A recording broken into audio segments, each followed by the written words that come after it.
మీరు బట్టతలతో బాధపడుతున్నారా? కేవలం ఒక్క రోజులో శాశ్వత పరిష్కారం. ఉచిత కన్సల్టేషన్ కోసం కాల్ చేయండి. కేసీఆర్ చేసిన పాపం వల్లనే ఇదంతా బీసీలకు అన్యాయం జరుగుతూ ఉందని కాంగ్రెస్ ఆరోపిస్తూ ఉంది. ఎలా చూస్తా ఉన్నారు? ఈరోజు గవర్నర్ కలిసారు, ఎలా స్పందించారు? ఈరోజు కాంగ్రెస్ తన చేతగానితనాన్ని మా బీఆర్ఎస్ పార్టీ పైన, మా కేసీఆర్ అధినేత పైన మరి బురద వెళ్ళి తప్పించుకునే ప్రయత్నం చేస్తూ ఉన్నారు.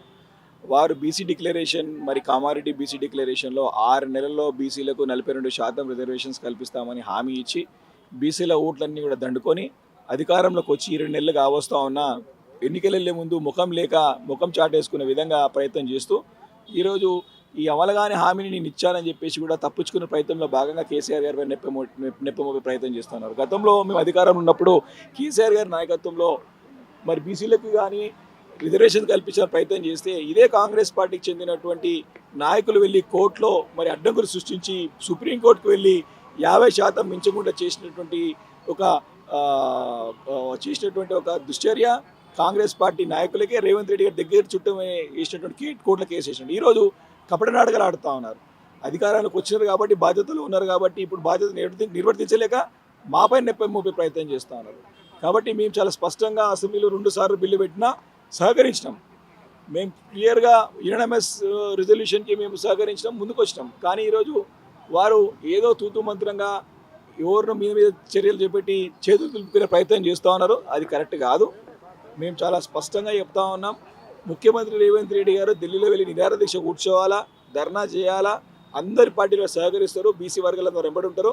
కేవలం రాజకీయాలను బీసీలను వాడుకోవడానికి ప్రయత్నం చేసి నమ్మించి మోసం చేసి వంచి ఈరోజు నాటకాలు ఆడే ప్రయత్నం చేస్తూ ఉన్నారు. అది తప్పు. ఇచ్చిన మాట నిలబెట్టుకోవాలా.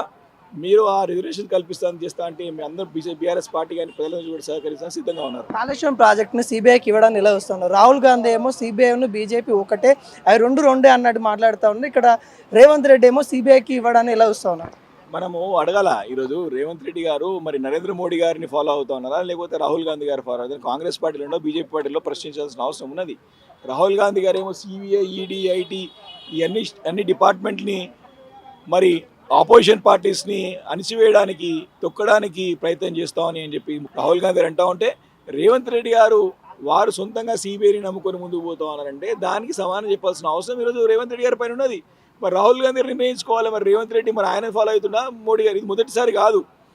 గతంలో కూడా రాహుల్ గాంధీ గారు అంబానీ, అదానీల గురించి పోరాటం చేస్తూ వీళ్ళంతా దేశాన్ని తినేస్తూ ఉన్నారు, బీజేపీకి ఒక తొత్తులుగా మారని చెప్పినటువంటి సంఘటన మనకు తెలిసినాం. కానీ వీరు వారితోనే వ్యాపారాలు చేయడానికి ప్రయత్నం చేసి రాష్ట్రంలో మరి చూసినాం. అంబానీకి, అదానీతో దగ్గర అయిపోయి వారితో చేతులు కలుపుకొని ఏ రకంగా ఇక్కడ డీల్ చేసినో చూసాం. కాబట్టి ఇవన్నీ ప్రజల గమనికలో ఉంది. మరి ఈరోజు రేవంత్ రెడ్డి గారు బీజేపీతో కలిసి తెలంగాణ రాష్ట్రంలో బీఆర్ఎస్ పార్టీ ఉంటే ఇప్పటికే మాకు ప్రమాదం అని చెప్పి బీఆర్ఎస్ పార్టీని లేకుండా చేసే ప్రయత్నాలను ప్రజలను గమనిస్తూ ఉన్నారు. ఇవేమి నాటకాలు ప్రజల్లో నడవవు. తప్పకుండా రాబోయే రోజుల్లో మరి వాస్తవాలను ప్రజలు తెలుసుకుంటారు. ఏ రకంగా ఉండబోతుందో మనమే చూద్దాం.